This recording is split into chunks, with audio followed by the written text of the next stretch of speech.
오늘은 요한복음 4장 말씀을 통해 함께 예배할 자를 찾으라 라는 제목으로 주의 말씀을 나누도록 하겠습니다. 어떤 사람의 이야기입니다. 그는 이렇게 이야기합니다. 나는 아픈 사람입니다.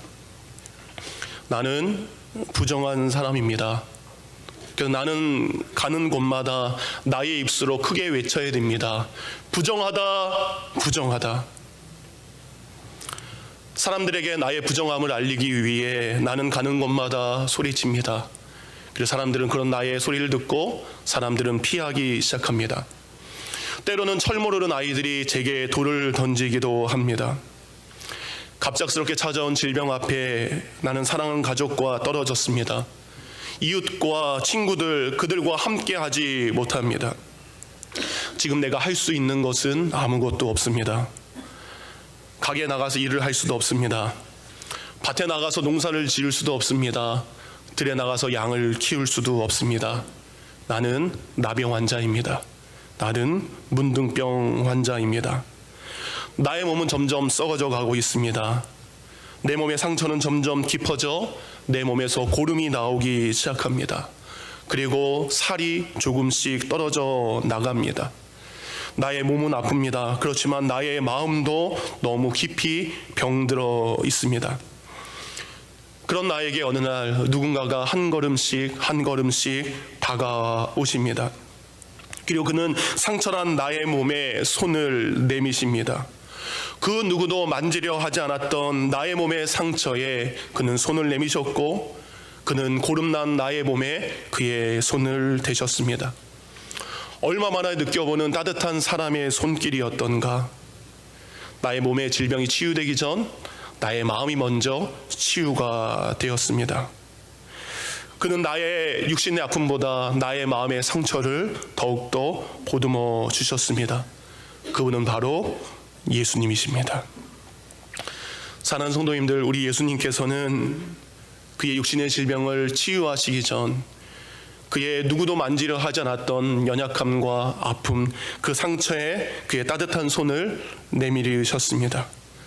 그것을 통해 그의 마음은 열렸고, 그리고 마음이 열린 그 순간 예수님이 말씀하신 그 어떤 말이라도 다 믿을 수 있기에 예수님의 말씀대로 나병이 고침받았습니다. 우리 예수님께서는 이렇게 몸과 마음이 지치고 아픈 이들을 위해서 이 땅에 내려오셨습니다. 또 한 사람이 있습니다. 나는 외톨이입니다. 나는 친구가 없습니다. 그 누구도 나의 친구가 되어주지 않습니다. 모두가 나를 따돌리고 모두가 나를 외면합니다. 나는 키가 작습니다. 그래서 어렸을 때부터 사람들에게 놀림을 받고 자랐습니다. 그래서 나는 열심히 일했습니다. 그리고 많은 돈을 모았습니다. 내가 부자가 되면 많은 사람들이 내 친구로 올 줄 알고, 그러나 진정한 친구는 여전히 내게 없습니다. 그리고 사람들은 내게 죄인이라고 손가락질합니다. 우리 민족의 배반자라고 증오하기 시작합니다. 내가 하는 일은 사람을 만나야 됩니다. 내가 사람을 만날 때마다 그 사람들이 나를 미워하는 눈을 내가 바라볼 수밖에 없습니다. 나를 반기지 않고 나를 증오하는 그 눈초리 때문에 나는 늘 상처받고 늘 마음이 아프기만 합니다. 그러던 어느 날 우리 마을에 대단한 분이 오신다는 이야기를 들었습니다. 나는 키가 작고 사람들의 눈초리 앞에 나는 가까이 그 대단하신 분 앞에 감히 갈 수 없습니다. 내가 할 수 있는 것은 나무에 올라가는 것입니다. 그리고 그 대단한 분을 멀리서나마 바라보는 것이 내가 할 수 있는 전부입니다. 먼 발치에 있는 그분을 바라봅니다. 그분이 한 걸음 한 걸음 내가 있는 곳으로 다가오기 시작합니다. 그분의 얼굴이 더 자세하게 보이기 시작합니다. 내 심장이 뛰기 시작합니다. 근데 그분이 갑자기 내가 올라가 있는 나무 앞에 서시는 것이었습니다. 그리고 그분은 자상한 그분의 눈을 들어서 따뜻한 눈으로 저를 바라보시면서 이렇게 이야기하십니다. 삭개오야, 속히 내려와라. 내가 오늘 너희 집에 머물러야겠다. 그 대단한 분이 보잘것없는 나의 집에 가신다라고 합니다. 나는 마음이 너무 기쁩니다. 나는 마음이 너무나 즐겁습니다. 그 대단하신 분을 나의 집으로 모실 수 있습니다. 그 누구도 찾아오지 않았던, 그 어느 친구도 방문하지 않았던 나의 집에 그 대단한 분이 오신다라고 합니다. 나는 너무 기쁩니다. 그 대단하신 분은 우리 예수님이십니다.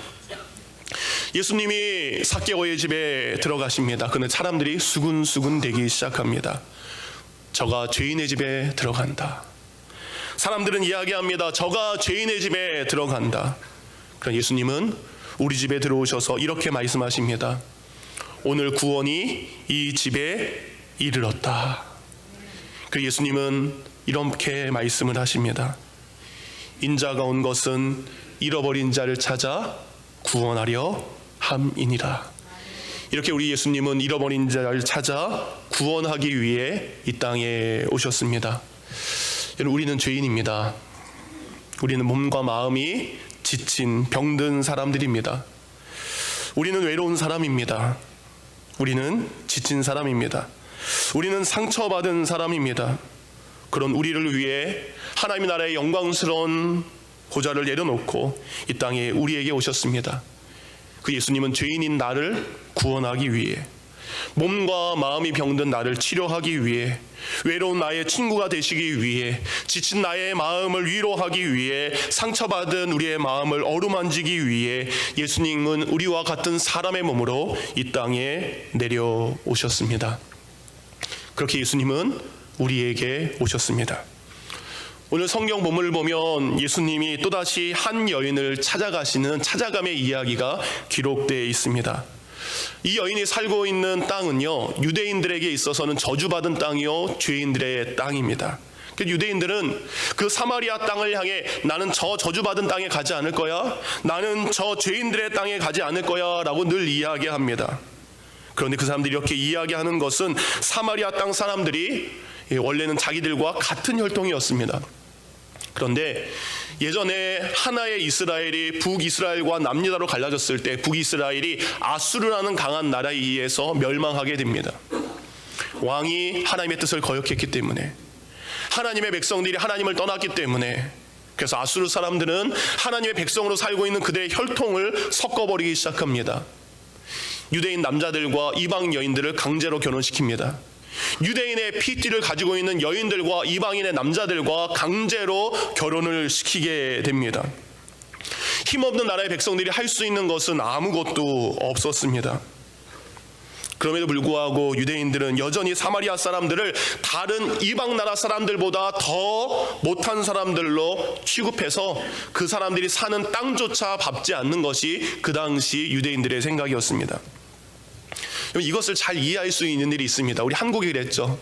조선이란 한 나라에 우리는 남과 북 구분 없이 살았습니다.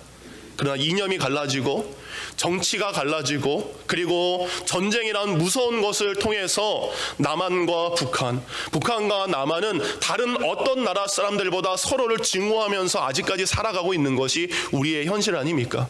지금 사마리아 사람과 유대인들이 서로 그렇게 살아가고 있을 배경이라는 거죠. 그래서 여러분, 남유다 사람들은 북쪽의 갈릴리라는 곳을 갈 때 바로 올라가면 짧습니다. 그런데 죄인의 땅을 밟지 않기 위해서 먼 길을 돌아서 가기도 합니다. 북쪽에 살고 있는 유대인들이 예루살렘에 예배드리러 갑니다. 바로 내려오면 가까운 길이지만 그는 요단강을 동쪽으로 건너서 멀리 돌아서 내려오게 됩니다. 저주받은 사람들이 살고 있는 죄인들의 땅에는 어울리기 싫다라는 거죠. 그런데 오늘 저희가 읽은 본문 그 앞에 있는 요한복음 4장 3절과 4절은 이렇게 기록을 하고 있습니다. 유대를 떠나사 다시 갈릴리로 가실새 사마리아를 통과하여야 하겠는지라. 예수님의 말씀입니다. 예수님께서 예루살렘에서 성전을 정화하는, 성전을 뒤엎고 청소하는 사역을 하신 다음에 이제 다시 갈릴리로 올라가실 때 보통 유대인들은 어떻습니까? 돌아가야 되는 길이 있죠. 근데 예수님은 분명한 의지를 가지고 이야기합니다. 내가 그 길로 가지 않고 너희들이 가기 싫어하는 그 길로 나는 사마리아 땅을 통과해서 갈릴리로 가야 되겠다. 왜 예수님은 다른 사람들이 가지 않는 그 길을 가려고 하실까요? 왜 예수님은 다른 사람들이 찾지 않는 그 동네에 가려고 하실까요? 하나의 영상을 준비했습니다. 어느 제자가 이렇게 물었을 것 같아요. 예수님, 왜 굳이 그 길을 가려고 하십니까? 예수님, 왜 굳이 그 동네를 가려고 하십니까? 예수님은 그 땅을 가야 될 이유가 있었습니다. 조명을 다 꺼주시면 좋겠습니다.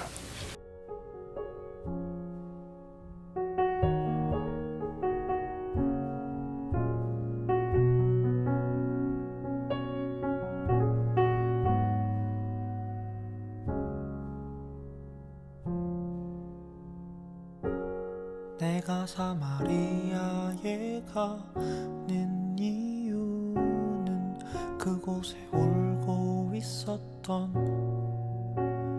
내가 있어서 햇볕이 따갑고 그늘도 없는 낮에 나는 기다렸단다. 내가 내게 오기를 아무도 찾지 않는 한낮의 우물가에 어젯밤을 다 잠든 내가 내게로 온다. 아무도 찾지 않는 한낮의 우물가에 이제껏 삶에 지친 내가 내게로 온다. 나는 사마리아 여인에게 말을 건다. 기쁨의 차 말을 건다. 하늘 보좌 내려놓고 그래 여기에 왔다고. 넌 내게 다시 이리 재촉한다. 그 물을 내게 달라 한다. 넌 이미 보았다. 그 물이 여기에 바로 내 안에 있어.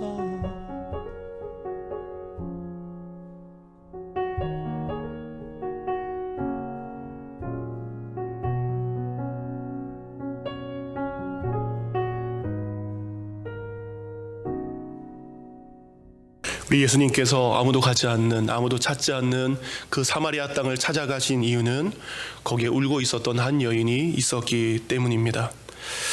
예수님께서 이렇게 인생의 목마름과 삶의 무거움, 짐에 힘들어하는 한 여인을 만나기 위해서 아무도 찾지 않는 그 뜨거운 태양 아래 우물가의 여인을 만나기 위해 예수님은 그 여인을 찾아가셨습니다. 하지만 그렇게 좋은 마음으로 예수님이 여인을 찾아갔지만 여인은 예수님을 반갑게 맞아들이지 않습니다. 9절 보니까 이렇게 이야기하네요. 당신은 유대인으로서 어찌하여 사마리아 여자인 나에게 물을 달라 하십니까? 당신은 유대인입니다. 나는 당신들이 싫어하는 사마리아 사람입니다. 당신은 이 시대의 기득권을 가지고 있는 남자입니다. 그러나 나는 이 시대의 연약한 여인입니다.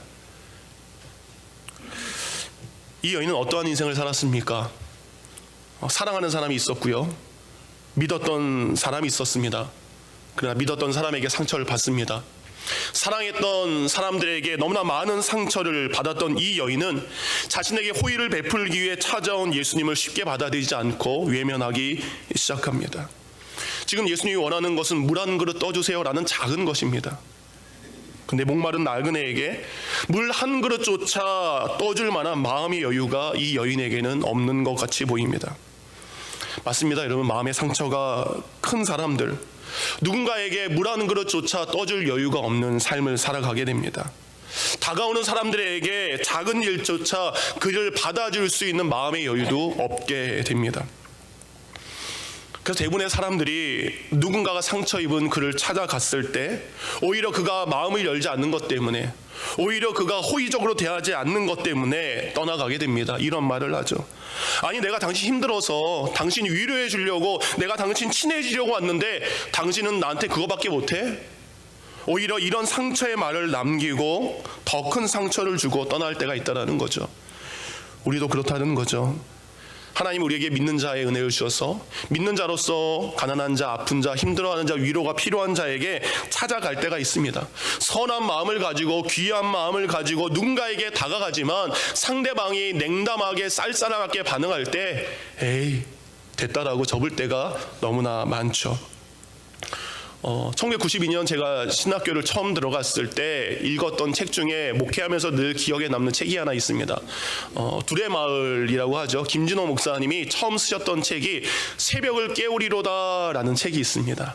새벽을 깨우리로에 목사님이 갓 목회를 했었을 때 그때 일을 이렇게 적었습니다. 목사님은 도시 빈민촌 사역을 하셨습니다. 서울의 화려한 네온 사인 뒤에 보이지 않는 산동네, 달동네에서 살아가는 사람들, 빈민촌 그리고 판자촌에 살아가는 사람들, 그 사람들에게 예수님을 전하는 것이 목사님에게 주신 당시의 사명이었습니다. 산꼭대기를 오르락 내리락 하면서 판자촌에 들어가기도 하고 허름한 집을 들어가면서 한 사람 한 사람에게 예수님을 소개하다가 한 어르신을 만나게 됩니다. 날마다 이 어르신을 전도하기 위해서 자주 찾아가지만 어르신이 마음을 쉽게 열지 않습니다. 그래도 포기하지 않고 자주 찾아가서 인사를 드립니다. 그러던 어느 날 해가 뉘엿뉘엿 지고 있을 때 어르신을 다시 한번 찾아갑니다. 어르신 안녕하세요 라고 인사하자 어르신은 날마다 자기를 찾아오는 이 젊은이가 고마웠는지 들어가서 차 한잔 합시다 라고 이야기를 하는 거예요. 젊은인 김진호 목사님은 들어가서 차 한 잔을 마시기 시작합니다. 차 한 잔과 더불어서 어르신은 자신이 살아온 삶의 이야기, 과거의 이야기를 젊은이에게 이야기하기 시작합니다. 나는 언제 태어났습니다. 나의 고향은 어디입니다. 나는 어디서 자랐는데요. 나의 고향 뒤에는 이렇게 생겼고 나의 고향은 앞에는 이렇습니다. 나는 이렇게 쭉 이야기를 하시는데 이야기를 멈추지 않으십니다. 1시간이 지나고 2시간이 지났는데 아직 광복절 해방도 찾아오지 않았습니다. 다시 1시간이 지납니다. 다리는 저려오고 목은 뻐근해 오기 시작합니다. 또다시 1시간 동안 이야기를 하는데 1시간 만에 드디어 6.25 전쟁에 이르게 되었습니다. 6.25 전쟁의 이야기를 들으며 이제 다리의 감각이 없어지기 시작합니다. 눈은 천근만근입니다. 그래도 끝까지 듣자. 정말 끝까지 들어보자. 그래서 손으로 자신의 다리를 꼬집으면서 이야기를 들었다라고 합니다. 그러다가 다시 1시간이 지나자 4.19의 이야기로 넘어갑니다. 그리고 다시 1시간과 또 다른 1시간이 지나자 박정희 대통령의 이야기를 하게 됩니다. 근데 그 순간 바깥에 햇빛이 떠오르기 시작합니다. 그래서 목사님이 아마 책 제목을 새벽을 깨우리로다라고 지은 것 같아요. 제 개인적인 생각입니다. 전날 저녁 시작된 어르신의 이야기는 다음날 해가 돋을 때까지 시작되었습니다. 이제 떠오르는 햇빛을 바라보며 저린 다리와 졸린 눈을 비비며 어르신 방에서 나오는데 나가는 젊은이에게 뒤에 어르신은 이렇게 이야기합니다. 고맙네 젊은이, 내 이야기 들어줘서 이번 주부터 교회 갈게. 그리고 그 주부터 이 어르신은 교회를 오셨고 그렇게 하고 싶은 수많은 이야기를 누구에게? 우리 예수님에게, 정말 끝까지 들어주시는 우리 예수님에게 기도하시고 신앙생활을 잘 하셨다라는 이야기가 지금 저에게 있습니다. 제가 설교 온 거에 낯섰지만 제가 이런 걸 경험했어요. 그 영어에 이런 속담이 있죠. No pain, no gain. 고통이 없으면 얻는 것도 없다. 예전에 제가 소망의 어르신 중에 사랑하는 어르신이 한 분 계셨습니다. 근데 그분이 저한테 삐지셨어요. 삐지셔서 몇 주 동안 교회를 안 나오시는 거예요. 그래서 이제 신방을 가기로 전화를 드렸습니다. 근데 제가 주로 신방을 갈 때에 점심시간을 피해서 갑니다. 어르신들 또 식사 준비하면 번거로우니까. 그래서 저는 가기 전에 2시에 약속을 잡고 점심을 맛있게 먹고 어르신 제가 밥 먹고 갑니다 라는 말씀을 분명히 드렸습니다. 그리고 가서 예배를 드리는데 시큰둥하시는 거예요. 예배를 드리는데 별로 안 좋아하시는 것 같아요. 그래서 어쨌든 예배가 끝난 다음에 가려고 하니까 갑자기 어르신이 저를 붙잡습니다. 목사님, 그냥 가시면 안 되죠. 근데 예배를 드릴 때 보니까 저쪽 식탁에 뭔가 이렇게 밥이 챙겨져 있는 거예요. 그래서 저는 아드님이 점심 때 와서 식사를 늘 하셨거든요. 그래서 아드님이 좀 이따 와서 식사를 하시나 보다라고 했거든요. 근데 아드님의 밥이 아니었습니다. 저의 밥이었습니다. 딱 펼치는데 삼겹살이었습니다. 저는 방금 밥을 먹고 왔는데 어르신의 말이기 때문에 순종해서 먹었는데 그 어르신께서 밥을 고봉으로 퍼주셨습니다. 그래서 저는 점심을 안 먹은 사람처럼 그것을 맛있게 먹었습니다. 근데 너무나 맛있게 먹었는 제 모습에 감탄하셨는지 고봉밥을 한 그릇 더 주셨습니다. 옛날에 목회가 먹회라는 얘기를 들었습니다. 먹자, 어르신을 위하여 먹자. 2그릇 삼겹살 다 먹었습니다. 제가 샬롯에 와서 여러분 15kg 찐 게 그냥 찐 게 아닙니다. 근데 여러분 어르신의 마음이 풀렸어요. 그리고 그때부터 교회에 나와서 열심히 저의 목회 가운데 가장 힘이 되는 우리 어르신이었습니다. 우리 허만영 집사님 아버님 허자선 할아버지 얘기예요. 네. 여러분 누군가의 마음을 위로하기 위해서는 내 것을 희생하는 희생이 있어야 됩니다. 오늘 요한복음 4장 6절을 보니까 유대 땅에 떠나서 사마리아에 도착한 예수님의 당시의 상황을 이렇게 표현하고 있습니다. 예수께서 길 가시다가 피곤하여 우물 곁에 그대로 앉으시니 때가 6시쯤 되었더라. 유대인의 시간으로는 저희가 정오를 유대인들은 6시라고 합니다. 그러니까 가장 햇빛이 뜨거운 그때 예수님은 사마리아 땅에 도착을 하셨는데 성경은 그가 피곤하셨다.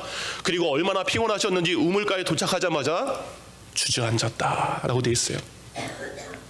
곧 그렇게 힘든 여정을 왔는데 예수님이 만나기를 원했던 그 여인이 우물가로 오게 됩니다. 힘들게 걸어왔습니다. 지쳤지만 열심히 예수님은 걸어왔습니다. 뜨거운 태양 아래 예수님은 포기하지 않고 걸어왔습니다. 그리고 그 여인에게 물 달라고 이야기했습니다. 그러나 여인은 쌀쌀맞게 왜 달라고 하냐라고 이야기합니다. 근데 예수님은 그렇게 그 여인을 떠나거나 외면하지 않고 다시 그 여인에게 이렇게 이야기합니다. 내가 당신에게 줄 하나님의 선물이 있습니다. 내가 당신에게 무엇인가를 주기를 원합니다. 건 여러분, 누군가의 마음을 열기 위해서는 그 사람의 필요한 것을 채워주는 것이 중요합니다. 오늘 예수님은 여인이 무엇이 필요한지 압니다. 그 여인에게 가장 필요한 것은 지금 물입니다. 물도록이 싫어요. 그렇지만 물을 뜰러 와야 되기 때문에 그 여인에게 가장 필요한 것은 집 가까이에 우물이 하나 생기거나 아니면 집 속에 우물이 하나 생기는 것입니다. 그러면 더 이상 뜨거운 태양 안에 사람들의 눈을 피해 물을 길러 오지 않아도 되기 때문입니다. 그래서 그녀에게 예수님이 이렇게 이야기합니다. 요한복음 4장 14절 이렇게 얘기하십니다. 내가 주는 물을 마시는 자는 절대 목마르지 않을 것이라.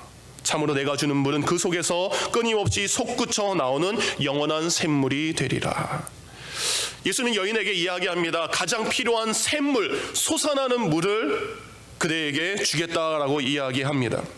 여인은 당장 15절에 이렇게 이야기하죠. 주여 그 물을 내게 주옵소서. 그러면 내가 다시 여기에 물 길러 오지 않아도 됩니다. 당장 그 물 주세요라고 이야기합니다. 이제 예수님은 그 여인에게 필요한 것을 주시면 됩니다.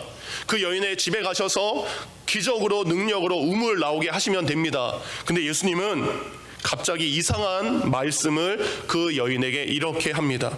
16절입니다. 가서 내 남편을 불러와라. 물 주시면 되는데 갑자기 남편 데려와라 라고 이야기합니다. 예수님이 이 여인을 향한 이 이야기는 이 여인의 인생의 문제를 가장 정확하게 찌르는 질문이었습니다. 그래서 그 여인은 이렇게 얘기합니다. 나는 남편이 없습니다.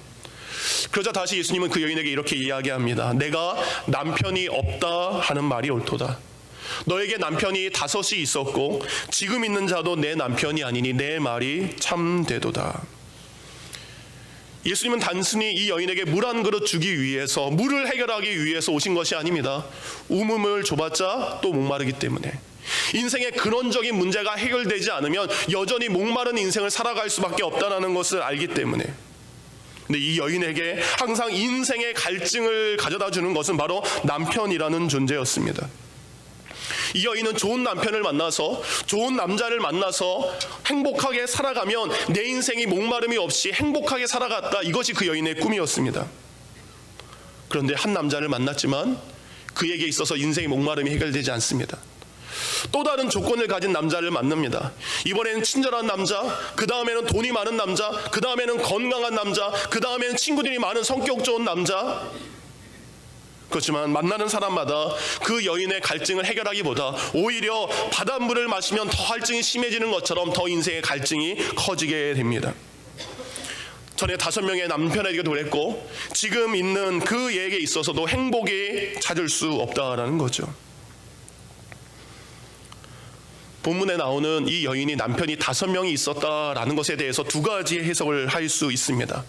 먼저 말씀드린 것은 이 여인이 행복을 찾기 위해서 이 남편을 찾았고 그 다음 남자를 찾았고, 그러니까 첫 번째 이게 뭐예요? 이 여자가 남자들을 찾다. 아주 잘 나가는 여인이신가 봐요. 그래서 이 남편 차고 이 남편 차고 이 남편 찾다라는 견해가 있고요. 2번째 견해는 저는 2번째에 가깝습니다. 당시에 여자가 남편에게 이혼을 요구할 수 있는 시대가 아닙니다. 당시의 문화적인 배경은 남자가 여자를 버리는 시대입니다. 이혼의 청구는 남자만이 할 수 있는 것이 당시의 문화였습니다. 그런데 반대로 생각하면 이 여인은 5명의 남편과 행복하게 살기를 원했지만 5명의 남편에게 버림받은 여인입니다. 그런데 여러분, 내가 남편을 찾던 아니면 내가 남편에게 버림을 받던 이 여인은 여전히 누구를 찾고 있습니까? 또 다른 남편을 찾고 있습니다. 지금 살고 있는 그 존재도, 그 남편도 자신의 목마름을 해결할 수 없기에 여전히 또 누군가를 찾으려 하고 있습니다. 그런 그 여인에게 예수님은 가서 내 남편을 불러오라 라는 것은 그 여인 가운데 네가 어떻게 5번이나 결혼하고 네가 어떻게 지금 있는 사람과 그렇게 할 수 있어라는 정죄의 말씀이 아닙니다. 여러분, 이 대화가 오가는 그 그림을 그려보시면 예수님과 여인 단 2밖에 없습니다. 만약에 예수님이요 12명의 제자가 쭉 들러있는 상태에서 여인에게 이 얘기 해봐요. 여인은 수치를 느끼고 여인은 모멸감을 느끼고 자신의 마음을 오히려 굳게 닫았을 것입니다. 아무도 없는 그 순간 오직 하나님과 이 여인만, 오직 예수님과 이 여인 단둘이 있는 그 상태에서 이 여인에게 내 남편을 불러오라 라고 하는 것은 정죄가 아니라 그 여인의 문제를 근본적으로 해결하기 위한 예수님의 따뜻한 사랑의 음성이었습니다. 예수님은 그에게 묻는 거죠. 왜 네가 지난밤 눈물을 흘렸니? 왜 사람들을 피해서 이 더운 날 이 12시에 물을 길러 올 수밖에 없니?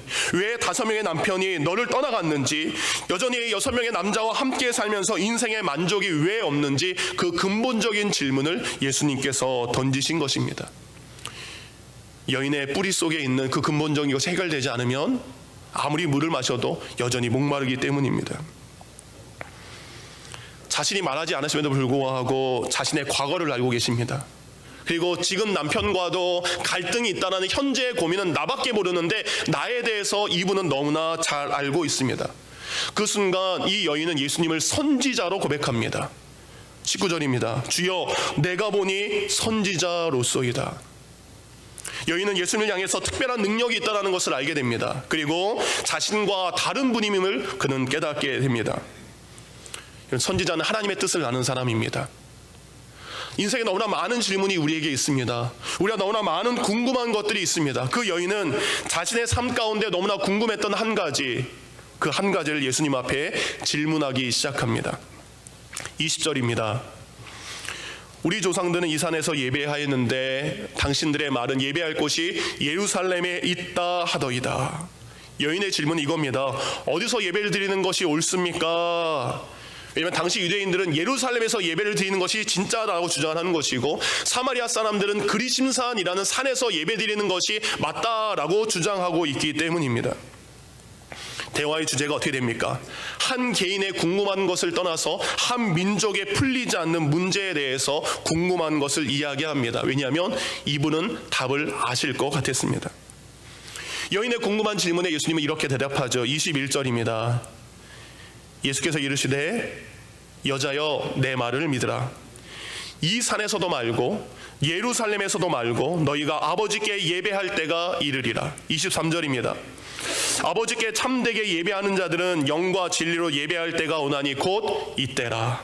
아버지께서 자기에게 이렇게 예배하는 자들을 찾으시느니라. 24절입니다. 하나님은 영이시니 예배하는 자가 신령과 영과 진리로 예배할지니라.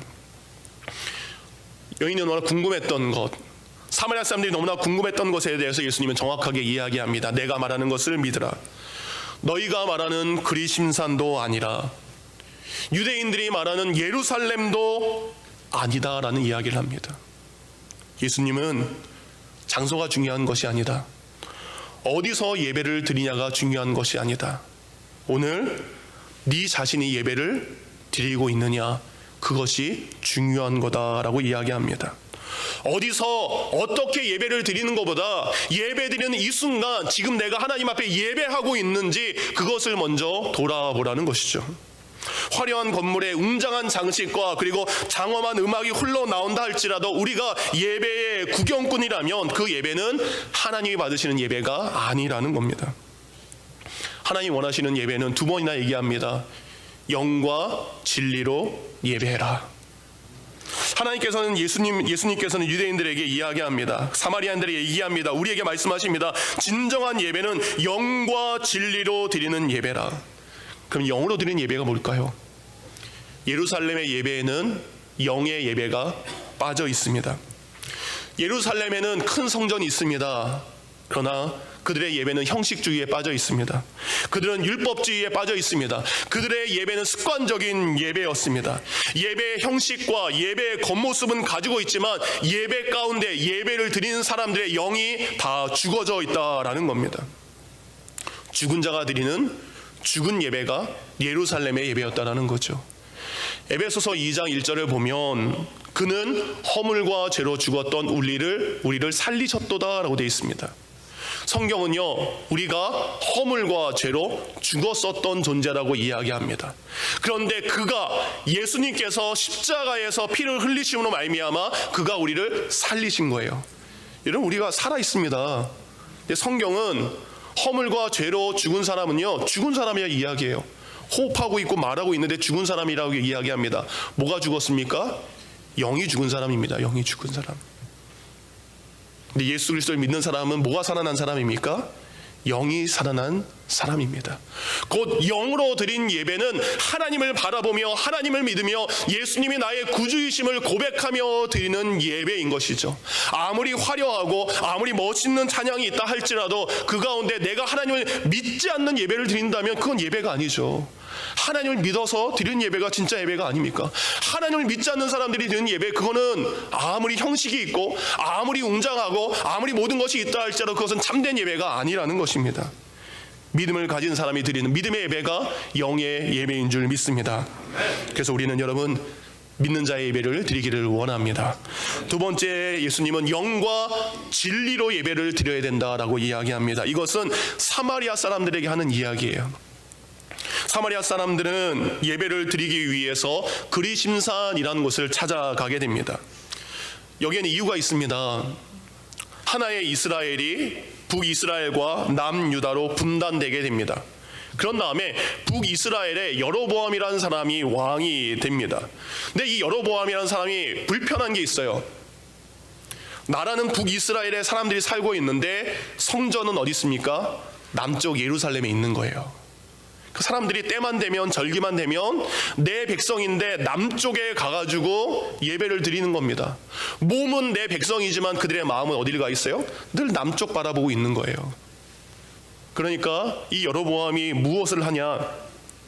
더 이상 예배를 드리러 갈 수 없도록, 예루살렘에 예배를 드릴 필요가 없도록 금송아지 2마리를 만듭니다. 금송아지를 아주 멋있게 금으로 만든 다음에 하나는 베델이라는 곳에 하나는 단이라는 곳에 세우게 됩니다.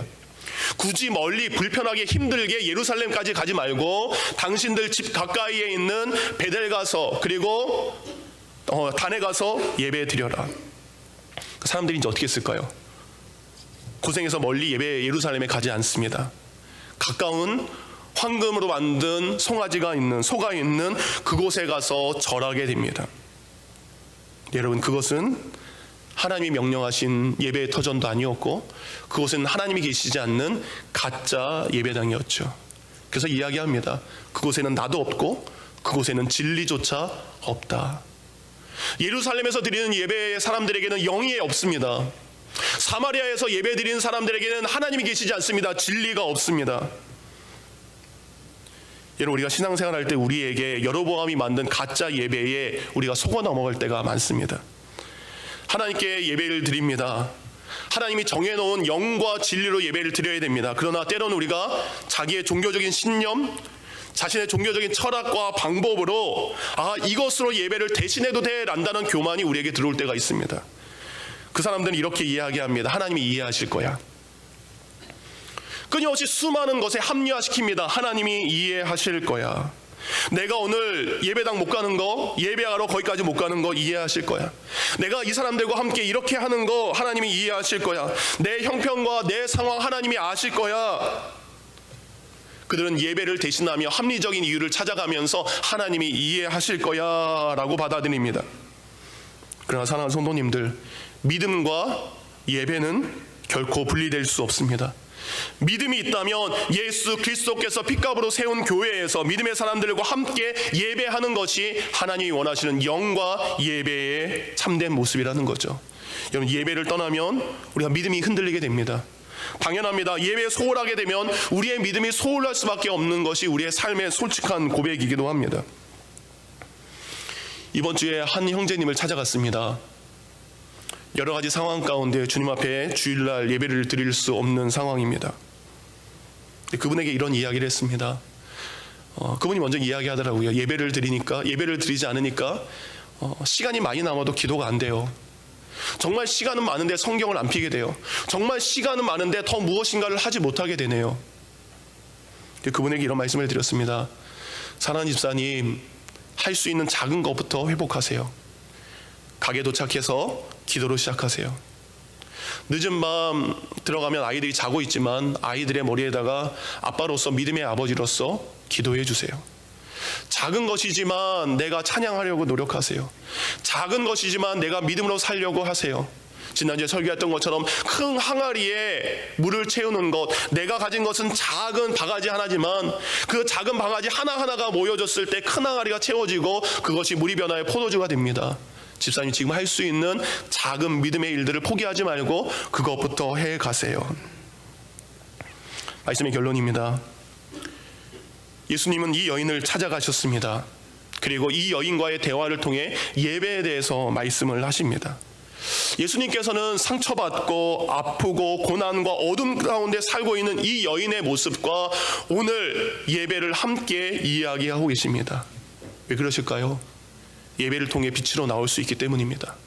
예배를 통해 위로를 경험할 수 있기 때문입니다. 예배를 통해 하나님의 사랑을 느낄 수 있기 때문입니다. 예배를 통해 믿음이 더욱더 견고해지기 때문입니다. 그래서 우리 예수님은 23절에 이렇게 얘기하십니다. 아버지께서는 자기에게 이렇게 예배하는 자를 찾으시니라. 오늘 예수님이 그 여인을 찾아간 것은 그 여인을 찾아서 그 여인으로 하여금 예배하는 자로 세우기 위해 찾아간 줄 믿습니다. 그 예배만이 인생의 목마름을 해결할 수 있기 때문입니다. 예수님을 만났고 그리고 그 예수 그리스도를 통해 참된 예배가 무엇인지 알았던 그 여인은 자신의 소중했던 물 길는 양동이를 내려놓습니다. 그리고 29절, 자신에게 아픔을 줬던 사람, 자신에게 손가락질했던 사람들이 있는 그곳에 가서 그들에게 이야기합니다. 와 보라. 사마리아 사람들은 이 사마리아 여인처럼 멸시와 천대를 가지고 살아가는 사람들입니다. 자신처럼 아픔을 가지고 살아가는 사마리아 사람들에게 이 여인은 찾아갑니다. 그리고 그에게 이야기합니다. 내가 그리스도를 만났다. 당신들도 그리스도를 만나라. 오늘 예수님은 38년 된 아픔을 가진 병자를 찾아가셨습니다. 오늘 예수님은 나병 환자, 문둥병으로 살이 썩어가는 그 사람을 찾아가셔서 만나셨습니다. 아무도 친구가 되어주지 않는 외톨이에게 찾아가셨습니다. 그들을 찾아가서 그들로 하여금 하나님을 바라볼 수 있는 예배를 회복하게 하셨습니다. 여러분 주위에도 이러한 이들이 있을 줄 믿습니다. 예수님이 나를 찾아오셨던 것처럼 여러분이 찾아가시기 원합니다. 찾아가셔서 여러분이 그들을 위한 희생, 예수님이 나를 위한 그 사랑의 모습으로 그들을 섬기시기 바랍니다. 그래서 그들로 하여금 우리와 함께 예배함으로, 우리와 함께 하나님께 영광 올려드릴 수 있는 영과 예배의 예배자가 될 수 있도록 그들을 찾아가시고 예수님의 사랑을 전하는 우리 모든 성도가 되기를 주님의 이름으로 축원합니다. 이제 이 시간 들은 말씀을 생각하며 함께 기도하도록 하겠습니다.